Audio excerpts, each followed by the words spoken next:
y esperad por completo en la gracia que se os traerá cuando Jesucristo sea manifestado. Como hijos obedientes, no os conforméis a los deseos que antes teníais, estando en vuestra ignorancia, sino, así como aquel que os llamó es santo, sed también vosotros santos en toda vuestra manera de vivir. Porque escrito está, sed santos, porque yo soy santo. Amén. Dios bueno, gracias por este precioso tiempo de esta mañana. Gracias por los cantos que bajo la guía de nuestro grupo de alabanza podemos entonar en adoración, en alabanza, reconociendo, Dios, que tú eres Dios, reconociendo que eres bueno, reconociendo que solo tú salvas, reconociendo tu santidad. Dios, te adoramos, te alabamos. Señor, ayúdanos a andar, vivir y acercarnos a ti, bajo profundo temor en nuestro corazón, honrándote y exaltándote. Padre, háblanos por tu palabra esta mañana y ministra nuestros corazones. Te lo ruego, Padre, en el nombre de Jesús, nuestro Señor y Salvador. Amén y amén. Bien, esta mañana yo quiero hablar acerca de la santidad y específicamente de la santidad como la integración de un todo. Integración es todo lo contrario de desintegración. Y desafortunadamente demasiados creyentes en las iglesias cristianas viven vidas que dicen ser cristianas, pero bastante desintegradas. Y Pedro llama a la santidad como una integración de un todo. Así que en la perspectiva que Pedro nos presenta en este pasaje, la santidad es la integración de toda instancia de la vida en aquel que nos llamó. Ojo, la santidad es la integración de toda instancia de la vida en aquel que nos llamó.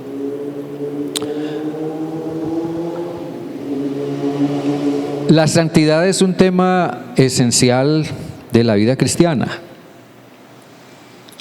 Y tenemos que subrayar que la santidad no implica ni es, ni se puede definir como impecabilidad o sin pecado o como un ser milagroso.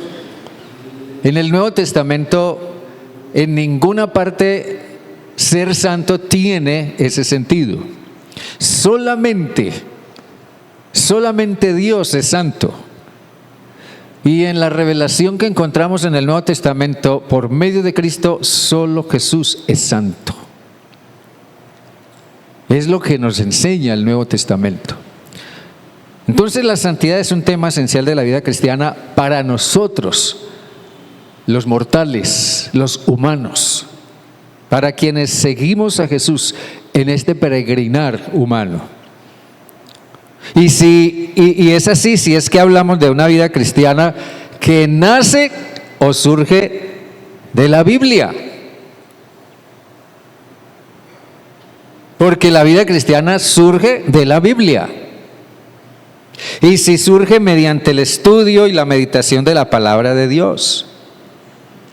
El salmista dice en el Salmo 1 que nosotros somos como árboles plantados junto a corrientes de aguas. Y esas aguas son la palabra de Dios que fluye, y nosotros como árboles nos alimentamos de esa palabra. Por eso el salmista dice, bienaventurado el que medita en la palabra de Dios, en la ley de Dios constantemente. El que se toma tiempos en serio para leer, estudiar y meditar la palabra de Dios. Ahora, tan esencial es la santidad que la misma palabra del Señor enseña que sin santidad nadie verá al Señor. Sin santidad nadie verá al Señor. Pero ahondemos un poco más. ¿Por qué es tan esencial la santidad? Es esencial porque es lo que hemos sido llamados a hacer. Es lo que hemos sido llamados a hacer. Si realmente hemos venido a Cristo, si realmente tú has venido a Cristo, si realmente tú has respondido al llamado de Jesús a seguirle, entonces lo que necesitamos hacer es abrazar de forma natural e intencional el estilo de vida de Jesús. Yo no puedo seguir a Jesús y mantener mi propio estilo de vida. Y allí es donde generalmente comienza nuestra desintegración espiritual. Sí, pretendemos seguir a Jesús, pero mantenemos mucho de nuestro estilo de vida, de nuestra forma de pensar, de nuestras maneras de reaccionar, de nuestra forma de manejar los asuntos de la vida. Entonces, seguir a Jesús implica abrazar su estilo de vida. Y la vida de Cristo era una vida santa. Por tanto, sus seguidores son llamados a ser santos.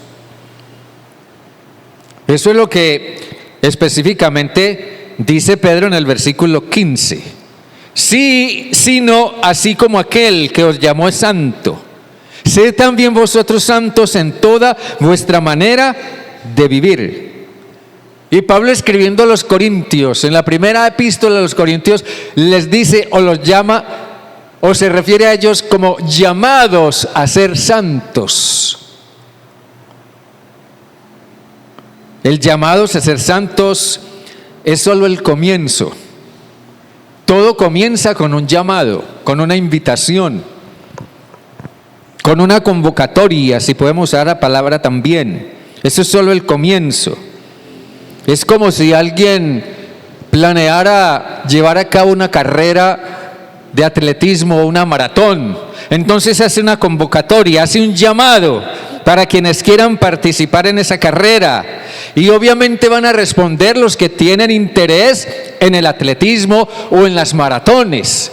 Entonces ellos van a responder y se van a inscribir en la carrera. Pero inscribirse no significa correr la carrera. Eso es solamente el comienzo, porque luego viene la carrera misma, viene el esfuerzo de la carrera, viene el sufrimiento de la carrera, viene la demanda de la carrera, la agonía de la carrera. Y es allí, usted pregúntele a cualquier atleta experimentado en este tipo de cosas, que es allí donde el atleta tendrá que integrar todo.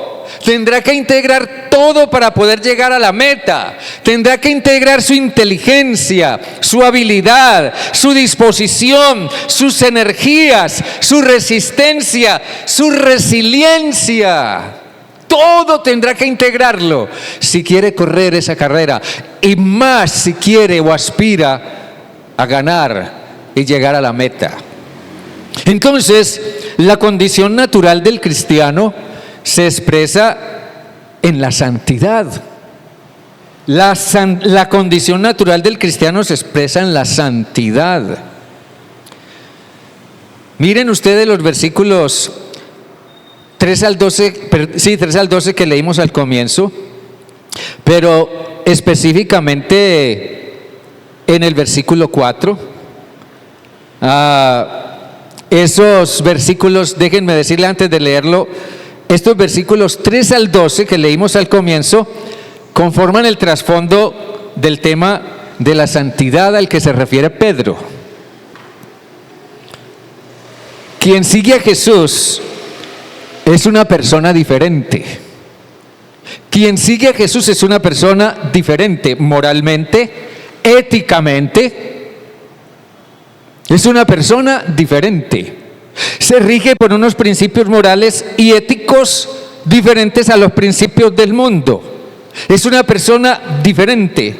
Y muchas veces allí está el grande conflicto que muchos creyentes experimentan en su vida ante las presiones o las circunstancias difíciles que tienen que afrontar. Aquí dice en el versículo 4, o mejor, versículos 3 y 4. Pedro dice que bendigamos a Dios, al Dios y Padre nuestro, al Dios y Padre de nuestro Señor Jesucristo, porque por su misericordia nos hizo renacer para una esperanza viva, por la resurrección de Jesucristo de los muertos, para una herencia incorruptible, incontaminada e inmarchitable, reservada en los cielos. Entonces, quien sigue a Jesús tiene una esperanza diferente a la del mundo, en contraste con la esperanza que tienen los que los persiguen, que solo buscan defender su religión o defender sus tradiciones y apelan a la calumnia, al insulto, al menosprecio, al abuso, a la violencia, etcétera. En medio de todo ese contexto estaba la gente a la que Pedro le escribió esta epístola. Pero Pedro está diciendo que quien sigue a Jesús, en cambio, tiene una herencia incorruptible, incontaminada e inmarcesible, reservada en los cielos. Déjenme decirles esto más. Por esa razón, por cuanto nuestra herencia está allá, nuestra meta está allá en el cielo, es allá donde está nuestro destino final. Por esa razón debe ser diferente nuestro estilo de vida aquí. Aquellos creyentes a los que Pedro les escribió pudieron haber pensado en responder al hostigamiento gentil de la misma manera en que eran tratados. Ellos pudieron haber respondido con la misma moneda, de la misma forma que los trataban. Ellos pudieron haber devuelto mal por mal, como si su destino estuviera aquí en la tierra. Cuando nuestro destino está, o consideramos que nuestro destino está aquí en la tierra, nosotros vamos a luchar de alguna manera por mantener lo que tenemos aquí en la tierra. Cuando Jesús estuvo frente a Pilato, a Poncio Pilato, Pilato le preguntó: ¿eres tú el rey de los judíos? Pilato pensaba que Jesús tenía un reinado o un reino aquí en la tierra. Pero Jesús le dijo: no, mi reino no es de este mundo. Porque si mi reino fuera de este mundo, yo pelearía por mi reino, o mi padre enviaría un ejército para pelear por mi reino. Pero no, mi reino está en el cielo. Mi reino no está en el mundo. Mi reino no está en este mundo. Jesús actuó diferente, porque su esperanza, porque su perspectiva era diferente. Ahora Pedro les hace ver a sus lectores, les hace ver, es que nosotros no podemos responder con la misma moneda, nosotros no podemos pagar mal por mal, nosotros no podemos responder de la misma forma que nos tratan, porque es que nosotros somos diferentes. ¿Vamos bien, hermanos? ¿Amén? Es que nosotros somos diferentes. Ser santos es ser diferentes, moral y éticamente. Ahora, ¿por qué? Porque es a eso a lo que fuimos llamados. Yo a veces he estado en determinados momentos en el lugar donde va a comenzar una carrera atlética o una maratón. Y eso está lleno de atletas por todos lados, vestidos con su respectiva indumentaria. Y usted ve cómo cada quien lleva su uniforme, su ropa apropiada, sus zapatos apropiados. Está por ahí brincando, haciendo ejercicio, haciendo calentamiento, corriendo, está moviéndose. Entonces uno no puede menos que pensar: caramba, esta gente realmente saben en qué están. Y saben por qué están donde están. Y saben qué es lo que van a hacer. En otras palabras, están comprometidos con lo que van a hacer o con lo que se espera de ellos. La condición natural del cristiano se expresa en la santidad. Al creyente cristiano se lo conoce por la santidad. Pero también la santidad es el eje central de la vida cristiana. La santidad es el eje central de la vida cristiana. Pensemos en la vida cristiana como una rueda que gira y gira, pero también avanza, ¿verdad? Una rueda que gira y gira y avanza. Esa rueda tiene un eje y de ese eje se desprenden unos radios. Cada radio cumple una función en el funcionamiento de la rueda. Le da estructura, le da estabilidad. Y cuando Pedro nos habla de ser santos en toda nuestra manera de vivir, está dándonos a entender que la santidad tiene que afectar todas nuestras acciones para que tenga integridad, para que tenga sentido, para que tenga estructura. Pedro está diciendo que la vida cristiana es como esa rueda que tiene un eje, está sujetada por unos radios al resto de la rueda y esa rueda avanza. La vida cristiana es así. Ahora bien, la santidad entonces es mi respuesta al llamado de Jesús. La santidad es mi respuesta al llamado de Jesús. Cuando Jesús me ha llamado y yo he escuchado que Él me llamó a seguirle, entonces yo me aparto del mundo, me aparto del error, me aparto de todo tipo de pecados en mi vida y decido seguir a Jesús. Entonces mi vida llega a estar centrada en Jesús. Todo comienza a girar, o se supone que debiera girar en torno a Jesús. Todo depende de Él, todo lo consulto con Él, todo lo traigo a Él, hago lo que Él me inspira a hacer, tomo su palabra y miro qué quiere Dios de mí, qué espera de mí, y yo hago conforme a lo que Dios me muestra en su palabra. ¿Por qué? Porque Jesús es el centro de mi vida. Él es el centro, es el eje de mi vida. ¿Ya? Mi vida llega a estar centrada en Él y dentro de ese marco soy apartado para Él. Ya no pertenezco al mundo, ya no pertenezco a las costumbres del mundo, ya no hago parte de la moral y la ética del mundo, ahora pertenezco a Jesús. Toda mi vida gira, se ordena, se alinea en torno a Él. La palabra santo que utiliza Pedro aquí en este pasaje es una palabra que en su sentido estricto tiene un significado muy particular. Santo significa diferente porque pertenece a Dios. Amén. Diferente porque pertenece a Dios. En el Antiguo Testamento Dios declaraba lugares, personas, ciertos tipos de animales, cierto tipo de ritos religiosos y cierto tipo de utensilios que se utilizaban en el templo para realizar sus cultos. Pero Dios los declaraba santificados, Dios los declaraba santos, apartados para el uso de Él, para rendirle honra y gloria a Él.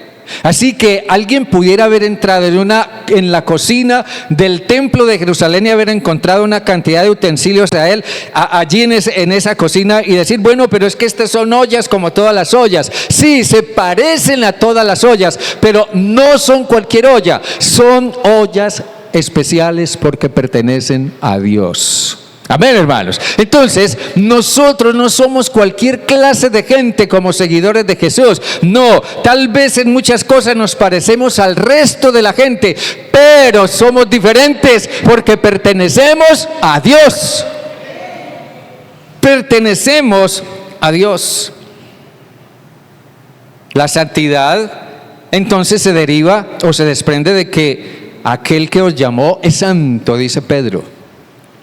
Cuando Jesús llamó a alguien a seguirle, eso implicaba centrarse en Él, adherirse a Él, ser exclusivamente de Él, ver en Él el modelo de una vida consagrada a Dios. Entonces la santidad viene a ser, desde esa perspectiva, que en todas circunstancias yo haría lo que Jesús haría. Yo haría lo que Jesús haría. Pensemos en las cosas que a veces hacemos. ¿Realmente es eso lo que haría Jesús? Y me está haciendo eso diferente del resto de la gente. Hermanos, la santidad, por tanto, implica pensar diferente. Aquí dice Pedro en el versículo 13: por tanto, ceñid los lomos de vuestro entendimiento, sed sobrios. O sea, piensen con claridad y con dominio propio. Ser sobrio es pensar con claridad y tener dominio propio, es tener lucidez. Ceñid los lomos de vuestro entendimiento, sed sobrios, pero también tengan esperanza.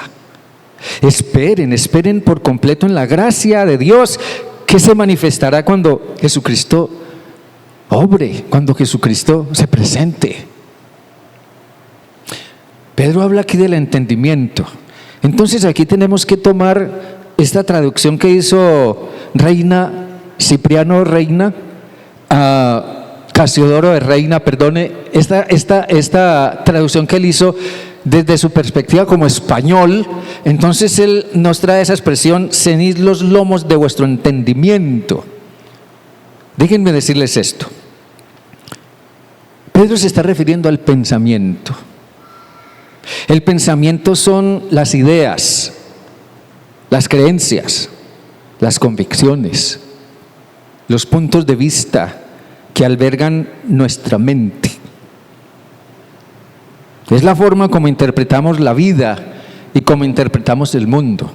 Es la manera como interpretamos las circunstancias y actuamos frente a esas circunstancias. Es la manera como nos vemos a nosotros mismos, o la forma como nos autopercibimos. Esto es lo que pudiéramos llamar es la ética y la moral cristiana. En otras palabras, es esto lo que nos permite tener una cosmovisión, una manera particular de ver la vida. Ahora, las decisiones a corto plazo, o mejor, a corto o a largo plazo, se toman en la mente, a partir de todo lo que hay en nuestro pensamiento. Usted puede tomar una decisión en un momento, en un segundo, pero esa decisión sale de su mente. Usted puede tomarse mucho tiempo pensando en una decisión que debe tomar, o estar tomando esa decisión por mucho tiempo, pero esa decisión saldrá de su mente. Jesús dijo que del corazón del hombre bueno salen los buenos pensamientos. Del tesoro que cada quien tenga en su corazón saldrán cosas buenas o cosas malas. Porque según lo que haya en nuestro corazón, así mismo nosotros tomaremos decisiones, buenas o malas, correctas o equivocadas. Pero saldrán de nuestro corazón, saldrán de nosotros mismos. Nuestros pasos irán a donde los encamine nuestra mente. Nuestras acciones serán lo que se determine en nuestra mente. Nosotros seremos lo que se defina en nuestra mente. Y eso generalmente unido a lo que nos dicen nuestras emociones, nuestros sentimientos y nuestros deseos. El escritor del libro del Génesis dice que Eva, en el capítulo 3, Eva se paró frente al árbol de la ciencia del bien y del mal, del árbol del cual Dios les había dicho: de ese árbol no pueden tomar ningún fruto, de ese árbol no pueden comer. Pero Eva se paró frente a ese árbol. Algo de ese árbol la atraía a ella. Ella sabía, ella conocía el mandamiento. Adán también lo sabía, Adán también lo conocía, porque Dios se lo había dicho primero a él. Ellos sabían qué era lo que Dios les había advertido. Pero Eva se paró frente al árbol. Y el escritor dice que ella comenzó a ver que ese árbol en realidad parecía muy bueno, parecía muy apetecible, parecía muy codiciable. Entonces Eva se olvidó del mandamiento de Dios y le prestó atención a la falsa promesa que le hizo la serpiente, y extendió su mano y comió. Y después le dio también a su marido, el cual de la misma manera comió, dice el texto, así como ella. ¿Ven eso? Pero todo eso salió ¿de dónde? Eso salió de su mente, fue su propia decisión, fue su propia iniciativa. Y es así como comienza el pecado, y así comienza siempre el pecado, y así comienza siempre alguien que peca. Por eso, al hacernos cristianos, la mayor lucha está en nuestra mente. Mire esto bien. Ante un determinado estímulo, la mente comienza a trabajar. La mente comienza a imaginar. Y la mente comienza a planear. Fija un curso de acción. Los creyentes a los que Pedro les escribe estaban bajo la influencia de un estímulo, una amenaza externa por causa de su fe.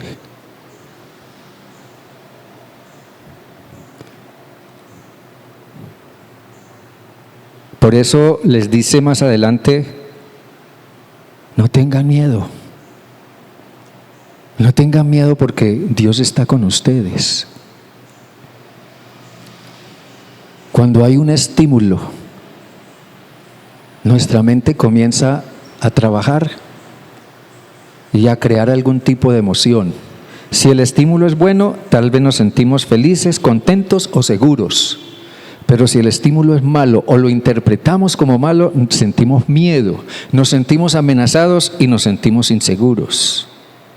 Y ante un estímulo como el miedo, me van a robar, me van a matar, van a abusar de mí, me están quitando mis derechos. Ante un estímulo como el miedo, nuestra mente tiende a movernos en una determinada forma para defenderse. Ahora, ¿cuál es el punto? Que ante los diversos estímulos que experimentamos, nuestra mente debiera actuar en la forma contraria a lo que es natural en nosotros. Ante los estímulos que experimentamos, nuestra mente debiera actuar en la forma contraria a lo que es natural en nosotros. ¿Ven eso? Jesús dijo una vez, si alguien te golpea la mejilla derecha, ¿qué? Vuélvele la otra. Si alguien te golpea la mejilla derecha, vuélvele la otra. Claro, eso no es literal, pero sí tiene que ver con que si alguien nos hace un mal, nosotros no debemos dejarnos llevar por el miedo, por la ira o por el resentimiento y devolver el mal de la misma manera. Si alguien nos hace un mal, no debemos buscar venganzas. Si alguien nos hace un mal, no debemos buscar formas de hacer que el otro quede en ridículo o que el otro tenga que pagar por lo que hizo. Tenemos que buscar maneras diferentes de afrontar las situaciones. Lo que Pedro recomienda es ceñid los lomos de vuestro entendimiento, sean sobrios. Ceñir los lomos significaba, en el lenguaje que nos traduce esta versión, ceñir los lomos significaba adecuarse la ropa para hacer un determinado trabajo o entrar en determinada acción. En el tiempo de Pedro la gente, al menos los hombres, utilizaban túnicas. De modo que si un hombre iba a correr, o si un hombre iba a ir a la guerra, o si un hombre iba a trabajar en el campo, entonces tenía que recogerse la túnica, descubrirse las piernas, la túnica se la ataba a la cintura con un cordón para poder tener libertad para moverse en lo que debía hacer. Así que Pedro utiliza esa figura para referirse al hecho de que nosotros necesitamos disponer nuestra mente para que actúe libremente en lo que se espera de ella. La Nueva Traducción Viviente dice: preparen su mente para actuar y ejerciten el control propio. En otras palabras, piense antes de actuar. Amén, hermanos. Antes de hablar, piense. Antes de tomar ciertas decisiones, piense. Porque usted no sabe, al tomar una determinada situación, en qué se está metiendo y qué consecuencias le va a traer eso después. Antes de actuar, antes de hablar, antes de reaccionar, antes de decidir, piense, ponga a trabajar su mente. Y eso implica un cambio. Significa que de manera muy anticipada debo estar preparando mi mente para que actúe en la forma adecuada. Y eso es lo que no es fácil para nadie. Yo creo que a eso se refería Jesús cuando dijo: velad y orad para que no entréis en tentación.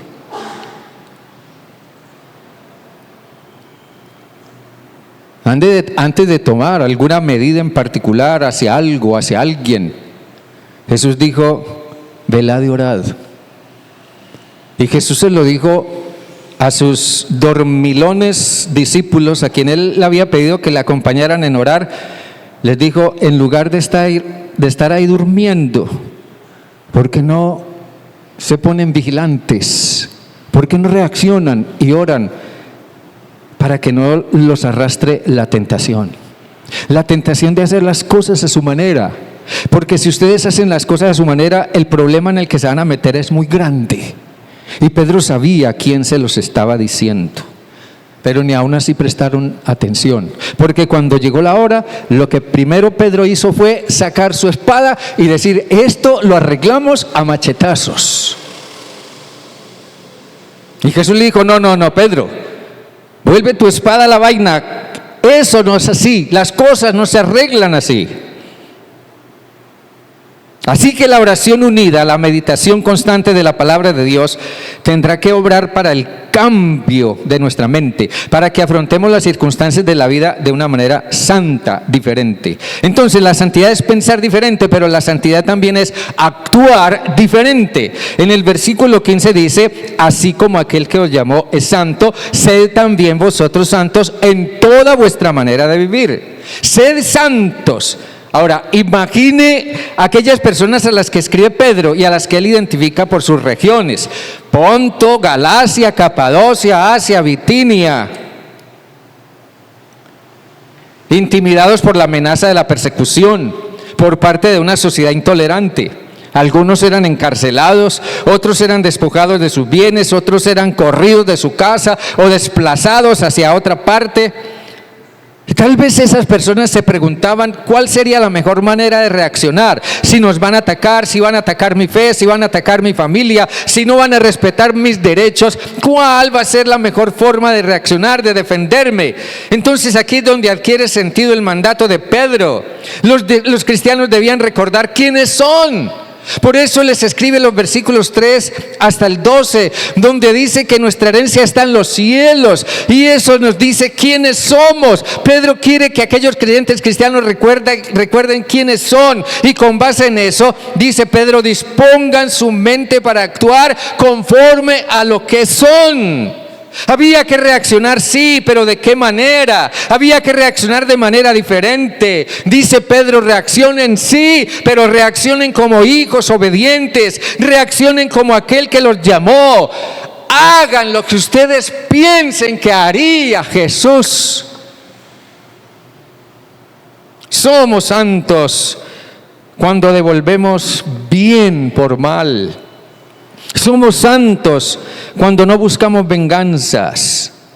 Somos santos cuando buscamos salidas sabias y pacíficas a un conflicto, en lugar de poner demandas.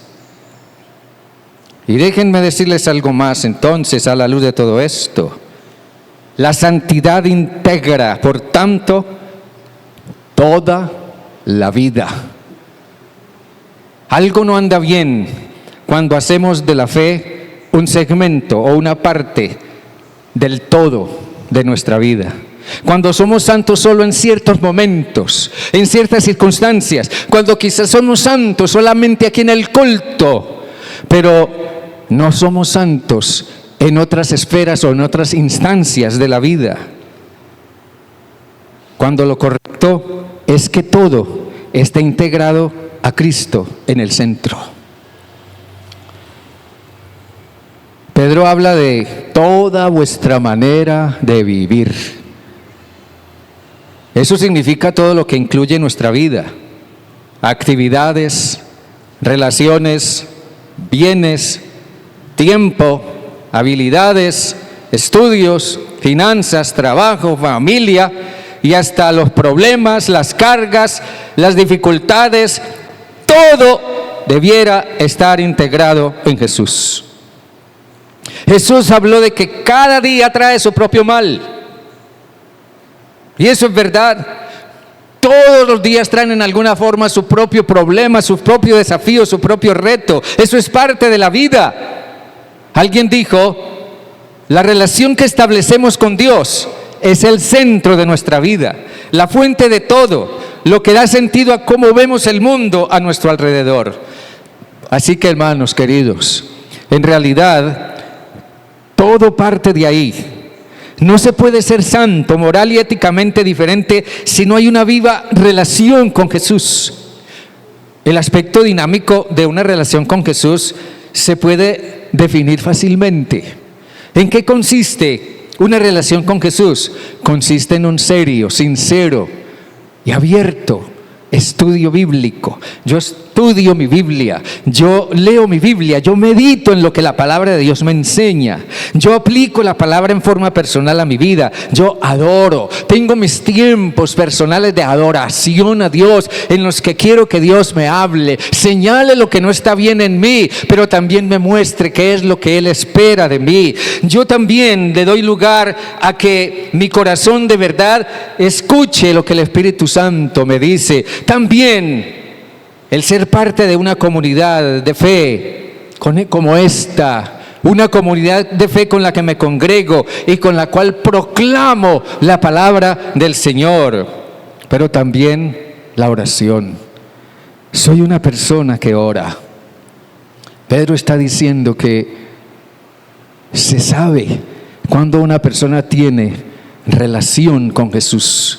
Cuando una persona realmente lee, estudia, medita la palabra y la aplica a su vida. Cuando una persona adora, cuando una persona ora por la santidad en su vida, por la santidad de sus hechos y sus acciones. Ese es el aspecto dinámico de mi relación con Jesús. Y es eso lo que va haciéndome una persona diferente. Y todo eso va enseñándome a tener una vida intencionalmente integrada a Jesús. Tal vez todavía, bajo la guía del Espíritu Santo, nosotros podamos ir encontrando aspectos, instancias de nuestra vida que no hemos integrado a la santidad, que no hemos rendido ante Jesús y sobre las cuales no le hemos dado a Él el control. Y quizás en eso todavía usted y yo necesitamos aún examinar nuestro corazón y crecer en nuestra fe. Asegúrese de que su fe en Jesús, su relación con Jesús sea el centro de su vida y todo lo demás gire en torno a Él y a su voluntad. Amén, mis hermanos. Dios me los bendiga, los quiero mucho. Incline su rostro y ore, por favor. Dios bueno, Dios de toda gracia. Aquí estamos frente a un grande reto que tu palabra nos plantea. Nos llama a ser santos. en toda nuestra manera de vivir.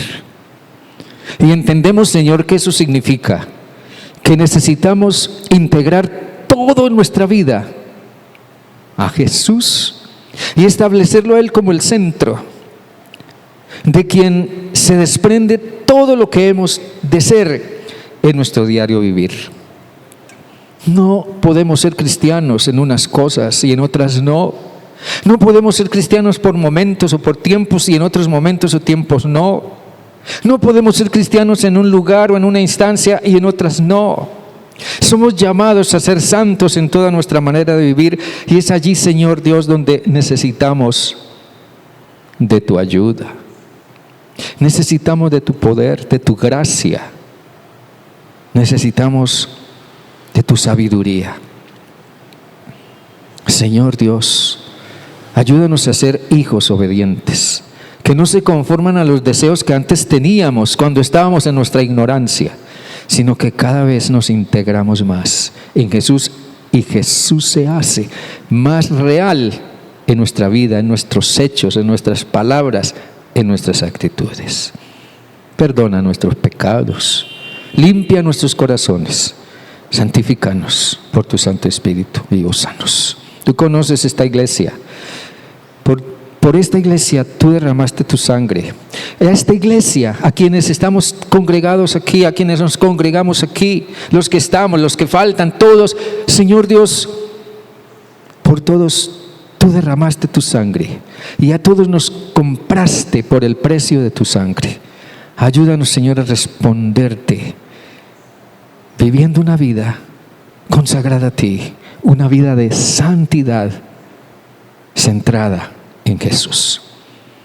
Dios, sin ti nada podemos hacer. Tú eres nuestra esperanza y nuestra fortaleza. En tu nombre, Jesús. Amén y amén. Dios me les bendiga.